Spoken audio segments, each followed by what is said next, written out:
right, here's the video review for Transformers Legacy United Deluxe Class SHARD, Infernac Universe SHARD, the rock people. Sorry, I'm turning around here. I think it's Legacy United. Anyway, had a Target gift card from some credit card rewards points, and I walked in. I was almost going to get Skyquake because they had Leader Class Skyquake on sale for $34.99 instead of $54.99, and I had a $25 gift card, so I could have gotten it for 10 bucks. But then I saw SHARD, and I've been wanting SHARD for a while, ever since we first saw her. She's a cool crystalline helicopter. This is what finally sold me on the Infernac universe characters anyway, because like the Magnus or whatever the truck is called, like looked okay. The little motorcycle guy, like they both looked cool enough. But SHARD was the one that said, I'm going to have that because it's really cool. And yeah, so she's neat, green with yellowish and then greeny blue bits. Is an armorizer. I think all the Infernac universes ones are, because I think the motorcycle can also turn to like a sword.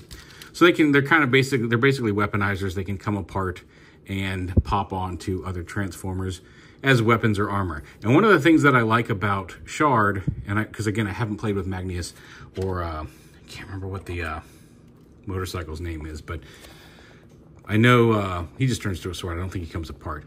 But unlike some of the other weaponizers that we had previously, some parts may pop off while you're transforming them, but you don't actually have to detach anything aside from the weapons to transform SHARD into her robot mode. So to do that, again, propeller spins nicely. Fun little helicopter. You know how I am about helicopters. Not orange, but you know, oh well. Can't have everything. But pop these little turbine / weapon guns, gauntlets, whatever off. And you don't have to take the swords off or the propeller blades off yet. So we're just going to leave them on for right now, and we'll show some different configurations, because there's a lot of different configurations just for the weapons on her. Somebody also had a, I think it was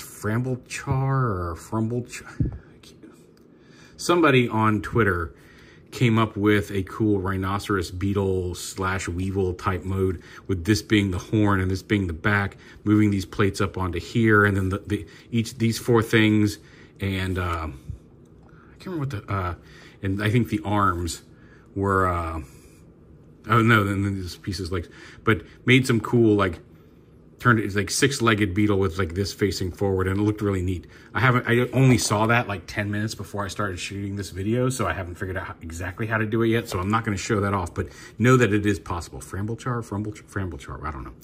Anyway, Farblechar, something like that. Anyway, helicopter. We're going to leave the blades on for right now. So we'll start off down here. Go ahead and pop, detach the whole lower half. These are the legs. Go ahead and flip this waist plate out. You don't have to plug this in all the way right now. You can, but that peg is going to go up into there to form the legs. We're going to leave that open just so we can get the arms out here.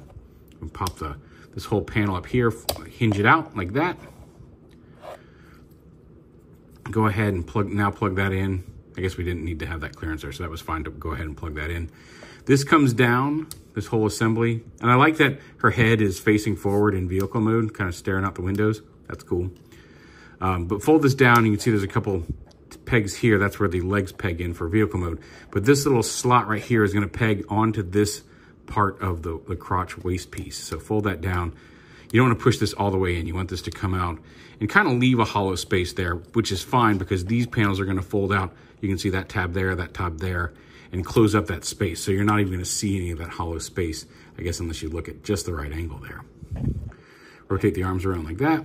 So the spiky bits are on the outside and the hands are facing forward. There is a wrist swivel here as well. Unpeg the legs from each other, fold the feet up, rotate the legs forward. And there essentially is her robot mode.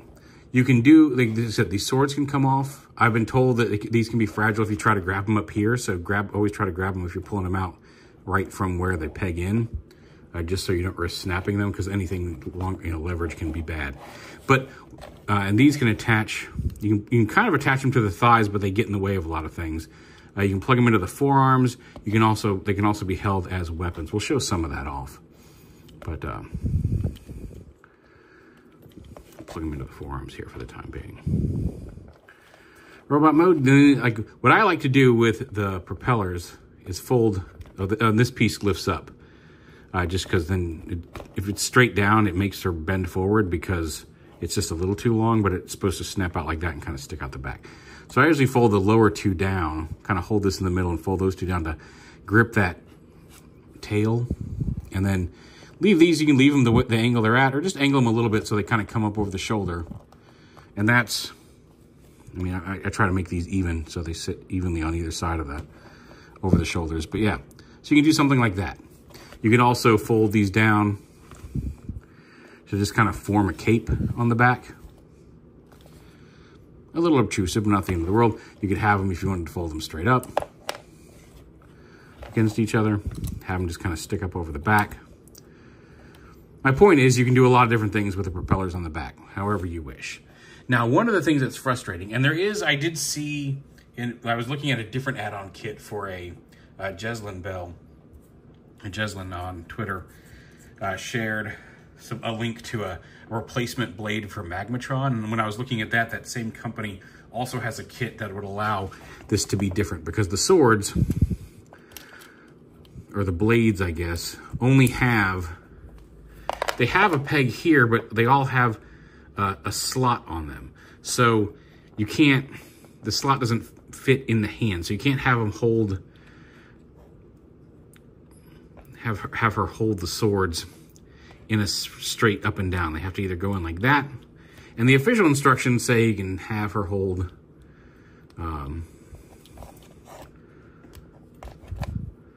it shows one of this configuration as, look, double bladed hands, which is neat, I guess, but that seems awkward.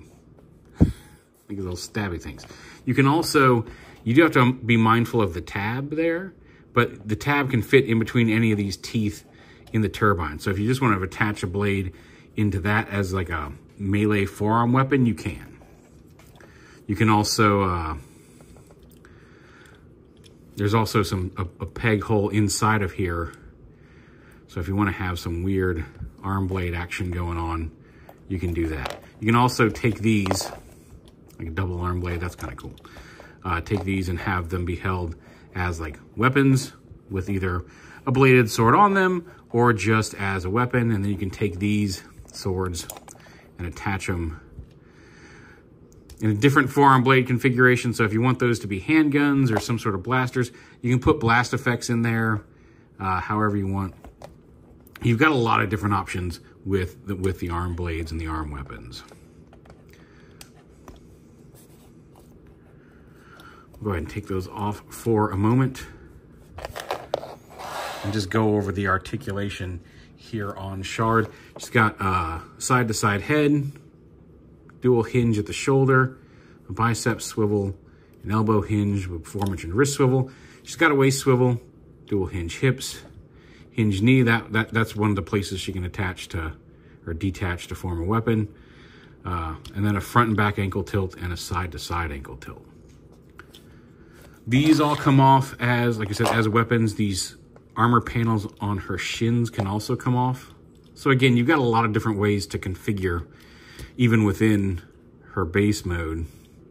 You can kind of, I mean, the tab on the back kind of prevents this from really attaching well as a forearm armor. But you can move them up here to the hips, maybe. No, that's going to get in the way. So not a whole lot of places to stick these on SHARD herself. But all of this stuff. The instructions show how to turn this into armor for gears, and I don't currently have gears. It's one I'm considering picking up, but I've got Wheeljack out to show this off. So you can use these armor panels as armor. You can use these as just kind of extra arms if you want to give somebody extra arms. Again, Gears had them. I guess you can get that back there. But you can use extra arms. If you have, there's another peg hole or a peg on something, you could maybe peg the arm on and use this to attach something else. I'm sure there's a lot of creative ways to do it that I'm just not getting. But the arms come off, the legs, as mentioned, come off here. And again, for Gears, they just had the legs kind of peg into the top and bottom of the fist and become some, although with Wheeljack here, it's not working because of the clearance issues. But this little panel here doesn't let him really get, but had these pegged in as like some sort of weird, not quite a shield staff thing, but this, maybe it's supposed to be a bow. I guess you actually could probably hinge it to kind of look like a, oh, that's kind of cool. You can kind of hinge that to look like a bow. That's kind of cool. Of course, any of the swords, any of the blasters, if you wanted to attach this here, if you wanted to make this more of a shield piece, you could put the shield panels back on. And then, so you've got all that, and then this is its own separate chunk of, mostly, I think it was mostly vehicle mode they left this in, but you can attach this somehow with all the various ports, however you want it. So, not the most elegant or use every bit of it armorizer out there, but it can be done. You've got bits to use. Personally, I don't think I'll ever get too deep in finding builds outside of just her base shape. Maybe some of the armor panels, but I really do like the design overall of this. I like the way that the crystal shard structure works there in both her robot and helicopter modes, and it's really, really fun. I do wish there was a little bit more utility in the sword pieces, but like I said, there is a company that makes an add-on kit for Magmatron that also makes some add-ons here for SHARD that will let you put the swords into like a handle so she can hold them as proper swords versus having to stick them on sideways or hold them in her fists in an awkward way. But yeah, very cool little pickup from Target today. There is Infernac Universe Deluxe Class SHARD. I like her. Cool, nice green colors, nice helicopter alt mode, nice rock-inspired design. I think my favorite, the ones we've seen of the Infernac Universe characters.